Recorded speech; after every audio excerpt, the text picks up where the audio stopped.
मित्रों, आज हम नारी के बारे में बताएंगे कि एक नारी का कर्तव्य क्या होता है।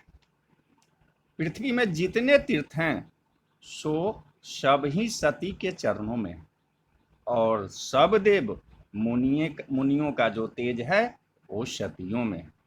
सती के पदरज से भूमि जो है शीघ्र पवित्र हो जाती है। सब तीर्थों में स्नान, सब यज्ञों में दक्षिणा का दान, अन्य सब दान, व्रत नियम, देवार्चन, उपवास, सब तप, ये सब पति की पद के सेवा के खोड्यांश तुल्य स्त्री के लिए नहीं है।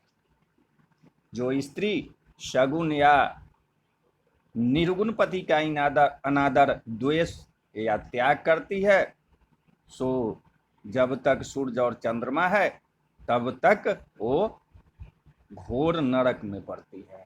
वो कोटि हजार जन्म में गिद्ध होती है, 100 जन्म में सूकर होती है, 100 जन्म में कुत्ता तुल्य पैर वाली होती है, उसके बाद बंधुआ होती है।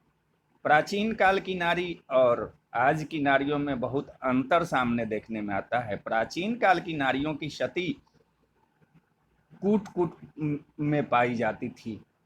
उस समय अधिक संख्या में सती साध्वी नारियों की परियोजना समस्त संसार में प्रचलित था। आज नारियों ने अपने सतीत्व के प्रभाव से समस्त संसार को चकित कर दिया था। सती शिरोमणि दक्ष कन्या, सती राजा दक्ष की कन्या का नाम कौन नहीं जानता है। उन्होंने अपने पति का अपमान देख अपने प्राण को प्रज्वलित अग्निकुंड में त्याग कर दी।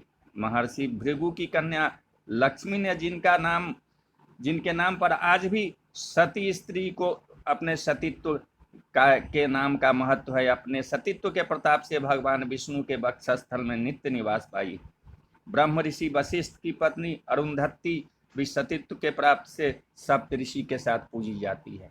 महर्षि अत्रि की पत्नी देवी अनसुईया का नाम धर्म जगत में विख्यात है। उन्होंने अपने सतीत्व के प्रभाव से ब्रह्मा विष्णु शिव तीनों देवताओं को पुत्र रूप में प्राप्त किया। राजा अश्वपति की कन्या सावित्री ने सतीत्व के बल से जमराज को परास्त करके अपने सौभाग्य और पति को मौत से निकाल लाई।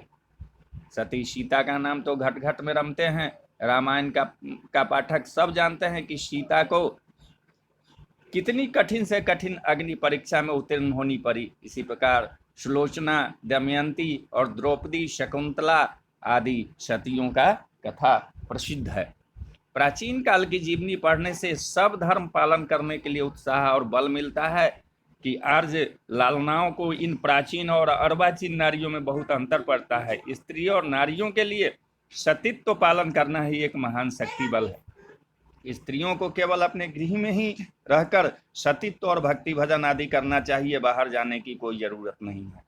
इस समय की नारियों में कूट व्यवहार और अप्रिय कार्य का प्रभाव आ गया है। पिता गृह से पति गृह में जाए तो सास ससुर और पति का वचन को पालन करे। अगर सास ससुर शासन करे तो उस शासन के ऊपर विचार नहीं करे। मुख से कड़वी वचन कभी न बोले। सदा प्रेम रूपी वाणी को मुख से बोले जो सबको प्रिय लगे। शरीर में आलस नहीं करके कठिन से कठिन कार्य को बहुत जल्दी में कर लेवे। ननद पड़ोसी आदि से सदा प्रेम रखे। कूट नारी के साथ कभी संगत न करे। किसी की निंदा चुगली नहीं करे। भोजन बनाने में साफ सफाई का ध्यान रखे। सुबह सवेरे उठकर अपने गृह का जितना कार्य हो संभालने का यत्न करके रात में सबको खिला पिलाकर सबसे अंत में सोवे। कोई तरह का आफत या तकलीफ पहुंचे तो किसी का दोष न देकर अपने भाग पर निर्भर रहे, दोषी किसी को नहीं बनावे। भोजन, कपड़ा, भूषण आदि जो मिले उसी में संतोष करें। मद मांस की सेवन नहीं करे, जीव हिंसा नहीं करे, दूसरों की भलाई करने का ख्याल हृदय में रखे। अगर कोई बिना कसूर गाली बात कहे तो परहेज कर लेवे। सत्य कार्य या भक्ति भाव में लज्जा नहीं रखे। सत्य के कारण सीता जी लज्जा त्याग कर रामचंद्र जी के साथ वन वन में तकलीफ उठाई। अपना पति छोड़ सबको पिता भ्राता का भाव रखे। अपना पति के छोड़ किसी दूसरे पुरुष से हंसी दिलगी नहीं करे, फाजुल कार्य नहीं करे और गृह का कार्य ऐसा करे जिससे अपना जीवन सुख चैन से कटे। यथा शक्ति के मुताबिक भूखे संत को अन्न दान करे। कोई दरवाजा से भूखा नहीं जाए, कुछ न कुछ जरूर दे। अपने घर आंगन की सफाई रखें और अपने संतान के ऊपर शासन रखें कि कभी उनकी भावी बुद्धि में वृद्धि हो। जूता, छाता, खड़ाऊं, जलपात्र इत्यादि अपने जरूरियात व्यवहार की वस्तु में लज्जा न करे। सभी व्यवहार अपने जीवन में आदत लाने या अपनाने से स्वर्ग, वैकुंठ या सती साध्वी कोटि में गिनी जाती है। अब निर्गुण भक्ति लिखते हैं जिसमें मोक्ष प्राप्त हो गया, या मोक्ष के लिए पहले गुरु कायम करना होगा। गुरु ज्ञानी जो मोक्ष का रास्ता या ज्ञान देने, और ऐसा ही गुरु है जो अंतलोक का रास्ता बतावे, जिससे फिर इस संसार में जन्म न लेना पड़े। उन गुरुओं को अपने पति के समान कदर करे। पति शरीर का मालिक होता है और गुरु जो होता है मन का मालिक होता है। इसलिए मन जो है गुरु को अर्पण करे और शरीर जो है पति को अर्पण करे। बिना मन को शासन से मुक्ति नहीं मिलेगी। इसके लिए एक मैं कहानी कहता हूँ कि राजा अकबर के शासन काल में आगरे के करीब 6-7 मील की दूरी पर एक थाना था। वहाँ एक दरोगा और 4 सिपाही रहते थे। चौकी के सामने सड़क थी, उस पर राही मुसाफिर चला करते थे। एक दिन किसी बस्ती के एक पुरुष ने अपनी स्त्री को साथ लेकर ससुराल से अपने घर जा रहा था। उसकी स्त्री बहुत सुंदर थी, पति उसका कुरूप था और सीधा स्वभाव का था। दरोगा साहब सड़क किनारे चारपाई पर बैठा था, उसी होकर नारी पुरुष जा रहा था। दरोगा साहब को दिल में सुंदर नारी को देखकर सिपाही से बोला, सिपाही साहब उस दोनों यात्री को पकड़ कर लाओ। सिपाही गया और दोनों को पकड़ लाया। दरोगा बोला, देखो यह तुम्हारा कौन है और तुम कहाँ जा रहे हो? पुरुष बोला, यह मेरी पत्नी है, हम अपने ससुराल से अपने घर जा रहे हैं। दरोगा बोला, तुम झूठ बोलता है, यह तुम्हारी स्त्री नहीं है, तुम इसको भुलावा देकर ले जा रहे हो, तुम्हारी तहकीकात किया जाएगा।